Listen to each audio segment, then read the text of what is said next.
de 11 años de lucha por la independencia y derrocado el breve imperio de Iturbide, la Constitución de 1824 estableció la primera República Federal del México independiente. Sin embargo, el federalismo no pudo cristalizar en un país destrozado por la guerra y con graves problemas económicos y sociales. Una variedad de tendencias que incluía federalistas, centralistas, republicanos y monarquistas se perfiló a mediados del siglo XIX en dos corrientes políticas que empezaron a disputarse el poder. A una pertenecían los conservadores y a otra los liberales. Se piensa que casi todos los conservadores eran criollos nacidos y criados en el seno de familias adineradas, mientras que los liberales provenían de cunas mestizas y estudiaron en institutos científicos y literarios de ciudades como Oaxaca, Guadalajara, Morelia y San Luis Potosí. Pero esto no es del todo cierto. Muchos liberales provinieron de familias adineradas como Melchor Ocampo, en tanto que también hubo conservadores de cuna humilde como Tomás Mejía. Liberales y conservadores vivieron y coexistieron en una época marcada por la inestabilidad, los levantamientos militares, la guerra con Estados Unidos, la pérdida de la mitad del territorio y la lucha por establecer una definición de lo que sería el Estado mexicano. Unos y otros querían otorgarle identidad a México, darle certeza como nación independiente y formar al país en el sentido más amplio de la palabra. Comprometidos y fundamentalmente honestos, eran hombres de acción y de pensamiento a la vez. Entre ellos había médicos, políticos, escritores y abogados. Lo mismo realizaban una sosegada labor detrás de un escritorio que, sin ser militares de carrera, salían al campo de batalla. Muchos fueron capaces de batirse a muerte por defender sus ideas. Subyugados por sentimientos afines como la lealtad a la patria, entre liberales y conservadores había coincidencias, pero sus programas de acción eran diametralmente opuestos. Por ello, el proceso de edificar a la nueva nación fue complejo y difícil. En general, los conservadores tenían el apoyo de la Iglesia Católica, la burocracia urbana y las familias acomodadas. Clérigos y militares formaban parte de ese grupo, y el historiador y político Lucas Alamán fue su mentor ideológico. Los conservadores se proponían rescatar a México del caos en el que vivía. Los unía la idea de que el pasado colonial sería una fuente de inspiración para planear el futuro y el respeto a los valores religiosos como base de la sociedad. También deseaban mantener los privilegios de la Iglesia y el ejército. Los liberales querían instaurar un nuevo orden que permitiera construir una nación independiente y republicana.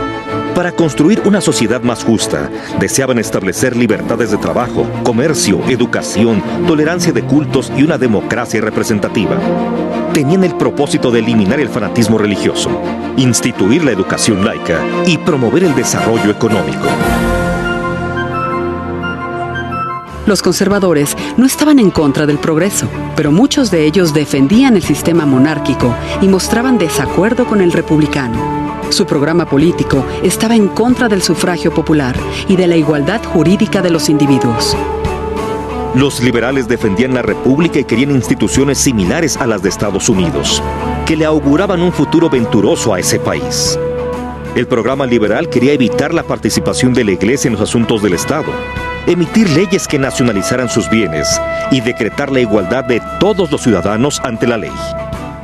Los conservadores evocaban las instituciones políticas de las monarquías europeas y simpatizaban con la idea de establecer un imperio hereditario.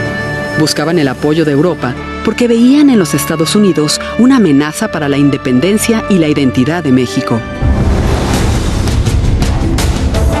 En 1853, los conservadores llevaron a Santa Anna al poder, pero su gobierno se convirtió en una dictadura insoportable. Con la muerte de Lucas Alamán, el gobierno conservador perdió a su principal consejero y Santa Anna estableció prohibiciones e impuestos que resultaron impopulares y muy criticados. El malestar social dispuso así el fortalecimiento de los grupos liberales. Merced a las acciones de los republicanos adheridos al Plan de Ayutla, Santa Anna fue derrocado en agosto de 1855. Poco después, se definió el camino que en adelante seguiría la generación de la Reforma. Juan Álvarez asumió la presidencia interina de México e integró su gabinete con destacados liberales como Benito Juárez, Melchor Ocampo, Miguel Lerdo de Tejada, Ponciano Arriaga y Guillermo Prieto. Con espíritu reformador y visión de futuro, se expidieron leyes que empezaron a perfilar a México como una nación moderna. Tras el breve gobierno de Álvarez, el general Ignacio Comonfort asumió la presidencia y convocó a un nuevo Congreso Constituyente. La primera constitución que hacía eco del programa liberal se promulgó el 5 de febrero de 1857. En ella se establecían por primera vez los derechos del hombre, el sufragio universal y la estructura de gobierno dividida en 3 poderes: ejecutivo, legislativo y judicial. Era una carta magna más vinculada al país que se estaba construyendo, pero los conservadores la desconocieron y en los siguientes 10 años trataron de retornar al poder. La confrontación entre las fuerzas liberales y conservadoras resultó devastadora para el país, pero concluyó en mayo de 1867 con el fusilamiento de Maximiliano de Habsburgo y la restauración de la República.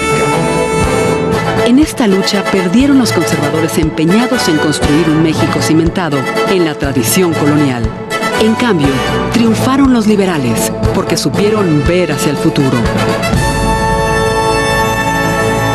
Bicentenario de la Independencia Nacional, Centenario de la Revolución Mexicana, Gobierno Federal.